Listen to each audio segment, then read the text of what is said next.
one He hell had of a player, innit? what's the And pass he did where it was like the weight. I think it was a pass to Ronaldo in the El Clasico, but the weight of the pass is like it's a defense splitting pass with the outside of his boot, and it just glides into Ronaldo's feet. That is I can't remember. It might have been it was either Valencia or Barcelona. But that pass, he's everything. no, but he does that. that- But he does that though all the time. And the like thing is with him, him yeah, like it's easy. in today's game, like we've got what Bruno in the Premier League. You got Bruno, you got De Bruyne, you got Odegaard as probably as like the playmakers, right? And Yeah. Eriksen. If you put Ozil from maybe like 2013 to 2017, or when he was at Madrid, maybe let's say just after the World Cup, he would absolutely piss this league. He would destroy it.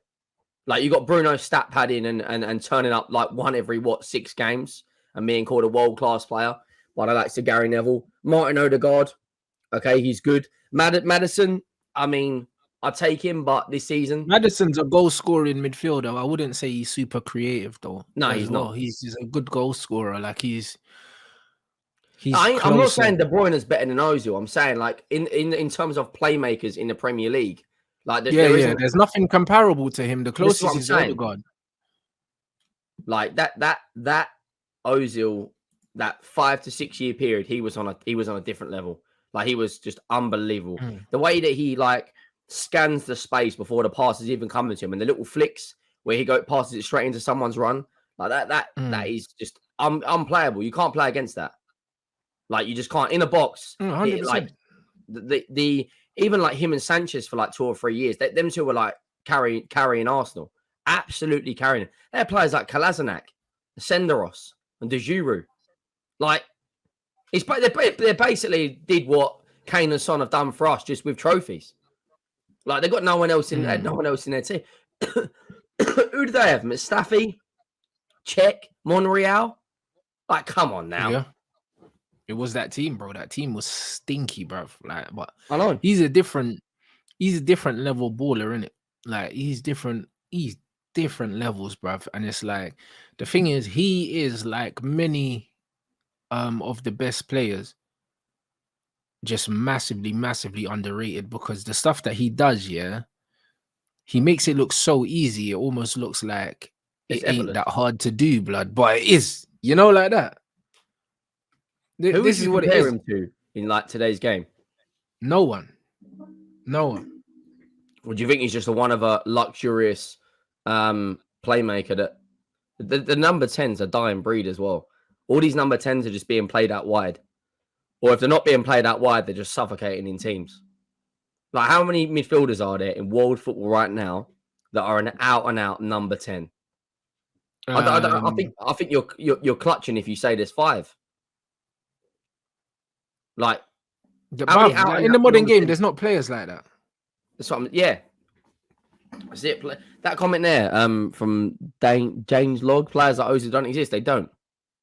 No, I think there's no one even remotely close because the number 10 doesn't exist. Yeah, that's what I'm saying. It's a dying breed. Like all these creative players are being playing out wide now. Yeah, and you've got like a 4, 6, and an 8 in the midfield.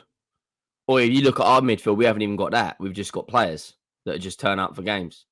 Speaking on Tottenham, yeah. Did you watch Antonio Conte's 9 minutes of absolute madness? Bob, listen, take the floor, blood. Right, Rants will back me up, and probably most people in this chat will back me up. Everything that he said, I've been saying for years. I've been chest out saying that this ownership is going to work. There's no character in these players. The players aren't good enough. The ownership doesn't care. But that being said, Conte, I watched yours is X's podcast, right? X was bang on. Conte has to take accountability. Like, Don't get me wrong, this team stinks. Everyone can see this team absolutely stinks. When I'm talking about a footballing team, we are in the bottom 3 for footballing teams. Nottingham Forest play better football than us, right? Wolves play better football than us. And as a footballing team, we stink. The only reason we get results is because Kane's always going to put the ball in the back of the net. He absolutely kicked off. He went berserk. He's left and right hooks to the owner. But then he comes out 2 days later and says, "Oh, do you know what? I didn't mean it against the owners." Don't be a pussy. We all knew what you meant. Don't try and paper over the It's cracks. not about what he meant, bruv. It's what he said, blood. Fuck the meant. You haven't got to be an elite manager to know basic footballing tactics. You don't. Thomas Frank would come into the job and do a better job than Conte. Like 15 million a year, Rants. We've lost to Aston Villa. We lost 4-1 to Leicester. We got slapped by Arsenal and City. Right? We lost to Wolves. I went up to Sheffield. We lost. We lost to Nottingham Forest B team. We lost to Middlesbrough's B team. I get it. The owners are cancer. They don't care about this football club. But he's got to take some accountability. It makes absolutely, categorically zero sense. We got slapped. Absolutely slapped by Leicester. Like, but he comes out and goes, "Oh, the players have got the players, blah, blah, blah." We know these players are shit. But Jose got us to a final. Pochettino got us to 2 finals. What's Conte done in domestic competitions? I don't want to hear about top 4 because we got to top 4 under Redknapp with fucking Crancher in midfield. Top 4 is not a trophy, bro. Right? and players like Corluka and players like that. Right? And flipping Junior Scaball and Bassong, players like that. You, in domestic competitions, you are absolutely cheeks. You are worse than cheeks. You lost to Sheffield United, Middlesbrough, Mura, and Nottingham Forest. And 3 of those games, we didn't even score a goal. Like, I'm sorry. Anyone that comes out and saying, "Oh, it's the owners," I get it. The owners are to blame for most of it. But you cannot tell me, with an upfront of Son, Kulusevski, and Harry Kane, we should be losing to fucking Sheffield United, who are, by the way, are now in the semi-finals of the FA Cup. And what are we doing? We're sitting 4th in the league, right? Our team is absolutely cheeks. We're giving Dyer a new contract. Have you seen, by the way, shout out Dave, right, from Barstool. Have you seen his conversation with Eric Dyer last year? Just doing the rounds. No. Someone will link that to you, right? He's sitting there. Saying, Dave Portnoy, big up Dave, right? He says, "Oh, we don't win trophies." And Dyer goes, "Nah," laughs. It says, "We don't." What sort of mentality have you got, bro? Like, you're an experienced professional. You're one of the senior members of the team. And right, Rants, I've had enough. And now we're looking at bringing Thomas Tuchel in, who's Conte on roids, 3 at the back. But I think he's a bit more progressive than Conte, bro. He is, but we all know he's going to play this 3 at the back terrorist football.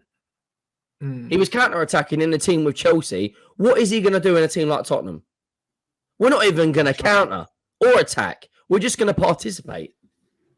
Do you know what I'd do? If it was me, I'd go and I'd give it to a young, hungry manager or someone that can play progressive football. Because honestly, we are allergic to trophies. Harry Kane's gone. When Son leaves, there goes 90% of our fan base, right? What happens then?